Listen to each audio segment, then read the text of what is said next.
നഗരവികസനത്തിന് 10,000 കോടി വകയിരുത്തുന്നു. പിന്നോക്ക ഗോത്ര സംരക്ഷണത്തിന് പദ്ധതികൾ ആവിഷ്കരിക്കുന്നു. റെയിൽവേക്ക് നേരത്തെ പറഞ്ഞതുപോലെ തന്നെ എക്കാലത്തെയും ഉയർന്ന വിഹിതം 2.4 ലക്ഷം കോടിയാണ് വകയിരുത്തിയിരിക്കുന്നത്. കാർഷിക മേഖലയിലെ സ്റ്റാർട്ടപ്പുകൾക്ക് പ്രത്യേക ഫണ്ട്, യുവ കർഷകരെ പ്രോത്സാഹിപ്പിക്കാൻ ഫണ്ട് എന്നിവ ഈ ബജറ്റിൻ്റെ പ്രത്യേകതയായി നമുക്ക് എടുത്തു കാണാം. ഗതാഗത മേഖലയ്ക്ക് 75,000 കോടിയാണ് വകയിരുത്തിയിരിക്കുന്നത്. അതുപോലെ മൂലധന നിക്ഷേപം കൂട്ടുന്നു.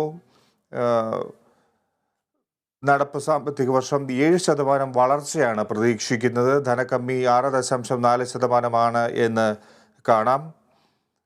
157 നഴ്സിംഗ് കോളേജുകൾ തുടങ്ങും. തീർച്ചയായും നഴ്സിംഗ് പ്രോത്സാഹിപ്പിക്കുക എന്നുള്ളൊരു നയം കേന്ദ്ര സർക്കാർ ഏറ്റെടുക്കുകയാണ്. പലിശരഹിത വായ്പ നൽകുന്നു.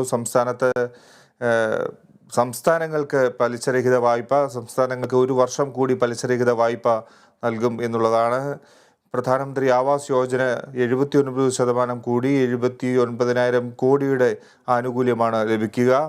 പഴയ വാഹനം മാറ്റാൻ സഹായം നൽകുന്നു. ഇത്തരത്തിലുള്ള പ്രഖ്യാപനങ്ങളാണ് കൂടുതലായി ബജറ്റിൽ വന്നിരിക്കുന്നത്. 3 ലക്ഷം വരെയുള്ളവർ നികുതി നൽകേണ്ടതില്ല. സ്വർണം, വെള്ളി, ഡയമണ്ട് വില കൂടുന്ന വൈവയാണ്. സ്വർണം, വെള്ളി, ഡയമണ്ട് വില കൂടും. വസ്ത്രങ്ങൾക്ക് വില കൂടും. സിഗരറ്റിന് വില കൂടും.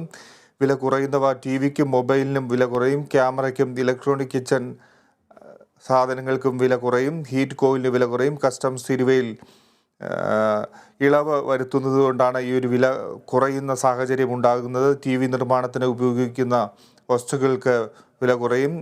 ഇലക്ട്രിക് വെഹിക്കിൾസ് വില കുറയുന്നവയിൽ ഉൾപ്പെടുന്നു.